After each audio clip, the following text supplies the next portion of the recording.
এবং সেই দায়দরদের রাজনীতিতে বাংলাদেশ দুই প্রশ্নে সবচেয়ে বড় ক্রিটিক্যাল ইস্যু হচ্ছে যে আমরা কালেকটিভলি ফ্যাসিবাদ বিরোধী আন্দোলন যারা করেছি তারা আওয়ামী লীগ প্রশ্ন কিভাবে হ্যান্ডেল করছি, ডিল করছি। কারণ আওয়ামী লীগ, জাতীয় পার্টি এবং 14 দলীয় ল্যাসপেন্সারদের যে মাফিয়া কার্টেল ছিল তারা সিম্পলি কোনো রাজনৈতিক দল না। যারা মনে করে থাকেন যে রাজনৈতিক দল আকারে ইন্টারন্যাশনাল কনভেনশন মোতাবেক যেই সিভিল পলিটিক্যাল রাইটস তারা প্রিভিলেজ আকারে পাওয়ার কথা ছিল তারা সেটা পাবেন। জাতিসংঘের মানবাধিকারের রিপোর্টে যেটা বলা হচ্ছে তাদেরকে যেহেতু তারা রাজনৈতিক দল তাদেরকে নিষিদ্ধ করা যাবে না। তাদের কাছে আগে প্রথম প্রশ্ন হচ্ছে আওয়ামী লীগ রাজনৈতিক দলের ডেফিনেশনে পড়ে কিনা সেইটা আগে আদালতে আওয়ামী লীগকে প্রমাণ করতে হবে। যদি জনতার আদালতে, বাংলাদেশের গণ অভ্যুত্থান পরবর্তী বাংলাদেশ 2-এর আদালতে এবং বিচারিক আদালতে আওয়ামী লীগ প্রমাণ করতে পারে যে তারা রাজনৈতিক দলের সংজ্ঞা, সকল সংজ্ঞা পূরণ করেন, অনলি দেন তাদের রাজনীতি থাকার প্রশ্ন দ্বিতীয় প্রশ্ন আকারে আসবে। কিন্তু আমাদের কাছে গণ অভ্যুত্থানের যেই রিপোর্ট মানবাধিকারের দপ্তর থেকে এসছে, জাতিসংঘের কাছ থেকে, এটা খুব প্রচ্ছন্নভাবে পরিষ্কার। 45-এ যেই যুক্তিতে এবং যেই কারণে জার্মানিতে নাৎসিদেরকে নিষিদ্ধ করা হয়েছিল, ফ্যাসিস্টদেরকে ইটালিতে নিষিদ্ধ করা হয়েছিল, ফ্রাঙ্কোর দলকে নিষিদ্ধ করা হয়েছিল, দক্ষিণ আমেরিকার প্রত্যেকটা গণ অভ্যুত্থানের বিপক্ষের শক্তিকে নিষিদ্ধ করা হয়েছিল, কঙ্গো এবং বুরুন্ডিতে সেই লাল কার্ল মার্কসের খ্রিস্টান মিলিশিয়াদেরকে নিষিদ্ধ করা হয়েছিল, জঙ্গি ট্রিপল এক্সকে যেইভাবে ক্লু ক্লাক্স ক্লানকে আমেরিকাতে নিষিদ্ধ করা হয়েছে তার প্রত্যেকটা সংজ্ঞায় আওয়ামী লীগ নোবেল পুরস্কার পেয়েছে। এবং ঠিক একই কারণে আওয়ামী লীগ নামক কোন এন্টিটির রাজনৈতিক দল আকারে কোনো সুবিধা পাবার কোনো সুযোগ 24-এর গণ অভ্যুত্থানের পরে স্বাধীন বাংলাদেশে আর থাকতে পারে না। অতএব 1400 শহীদের রক্ত দিয়ে দেয়ালে দেয়ালে আওয়ামী লীগের ভবিষ্যৎ লেখা হয়ে গেছে।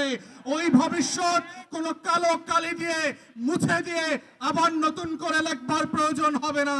তাই প্রশ্ন হচ্ছে আওয়ামী লীগ প্রশ্ন আমরা কিভাবে ডিল করব, এটাই হচ্ছে সম্মিলিত সিদ্ধান্তের জায়গা। এবং প্রধান উপদেষ্টার সাথে আমরা যখন দেখা করেছি বারবার বলেছি 4টা গণ তদন্ত কমিশন গঠন করবার জন্য। তার ভিতরে আজকের ইনকিলাব মঞ্চ যাদের কথা বলছে, যাদের দাবি নিয়ে আজকে হাজির হয়েছে, তাদের প্রত্যেকের ব্যাপারে আমরা বলেছি শাপলার গণহত্যার জন্য গণতদন্ত কমিশন করতে হবে, পিলখানার গণহত্যার জন্য গণতদন্ত কমিশন করতে হবে। কিন্তু আমরা দুঃখজনকভাবে দেখলাম পিলখানার থেকে দায়িত্ব এড়িয়ে একটা প্রজ্ঞাপন দিয়ে যে কমিশন দেওয়া হয়েছে তার ক্ষমতা খর্ব করা হয়েছে। সে মামলার প্রশ্ন আলোচনা করতে পারবে না, কোনো ফাইল রিকল করতে পারবে না, সাক্ষীদেরকে তদন্ত করতে পারবে না। ঠিক এইভাবে একই চক্রান্ত করে একটা আইওয়াশের কমিশন দিয়ে বাংলাদেশে আবার নতুন ষড়যন্ত্র হচ্ছে। যারা 2009 সালে আমার স্বাধীনতা সার্বভৌমত্বের 2টা ফোর্সকে এট এ টাইম ধ্বংস করে দিয়েছে, তাদেরকে বিচারিক আদালতের মাধ্যমে, কমিশনের মাধ্যমে বাঁচিয়ে দেবার নতুন ব্লু কলার ক্রাইমের শুরু হয়েছে। এই কমিশনকে দায়িত্ব খর্ব করে যেটা করা হয়েছে সেটাকে আমরা প্রত্যাখ্যান করছি এবং আমরা বলছি নতুন করে প্রজ্ঞাপন দিয়ে তার টার্মস অফ রেফারেন্সকে রিভাইজ করতে হবে এবং গণ তদন্ত কমিশনের ফর্মে নিয়ে আসতে হবে।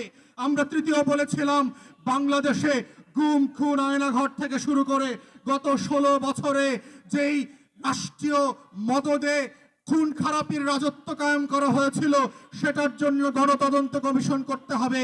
ঠিক একইভাবে দেখলাম একটা গুম কমিশন করা হয়েছে যার ক্ষমতা নাই, যাকে অযোগ্য লোক দেওয়া হয়েছে, পাবলিকলি সাফিসিয়েন্টলি ম্যান পাওয়ার দেওয়া হয় নাই।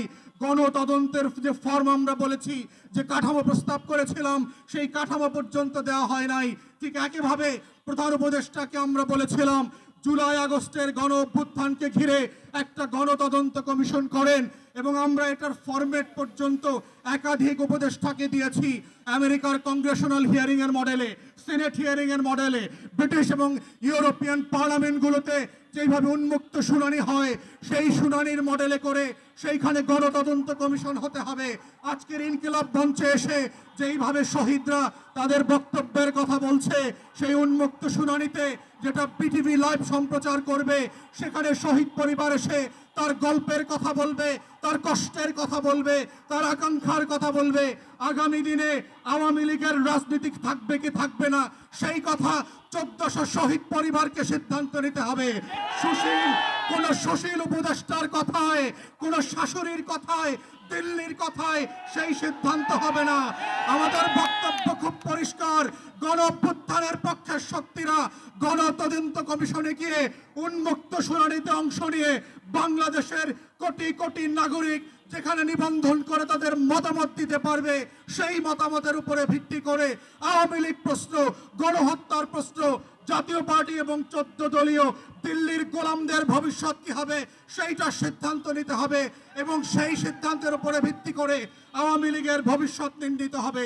এই প্রস্তাব দেবার 7 মাস 8 মাস পেরিয়ে গেলে পরে আমরা দেখতে পাচ্ছি জুলাই গণহত্যা নিয়ে কোনো উচ্চবাচ্য করবার আয়োজন দেখতে পাচ্ছি না।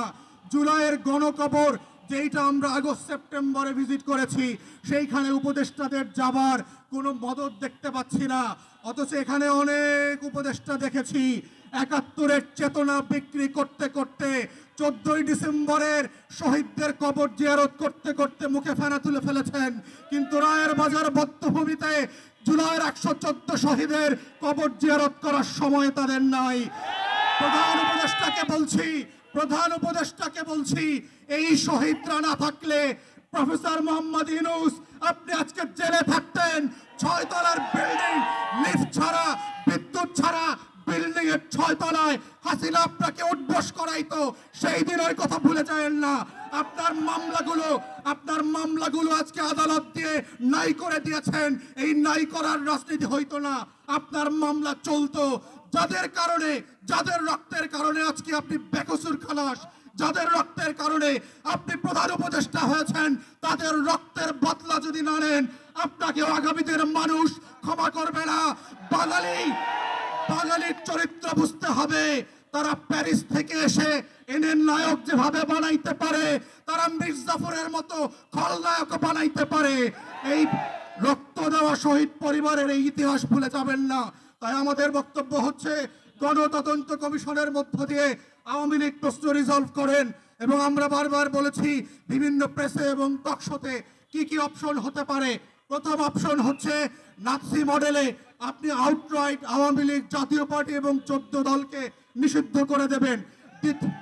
দ্বিতীয় অপশন হচ্ছে যদি ট্রুথ অ্যান্ড রিকনসিলিয়েশন ফর্মে যান সাউথ আফ্রিকার মডেলে, তাহলে কাদের বিচার করবেন, কোন কোন অপরাধের বিচার করবেন, আর কাদেরকে তওবা কমিশন করে হেফাজতের আলেমদের সামনে ক্ষমা চাওয়া মাফ করাইতে হবে সেইটা আলাদা করতে হবে।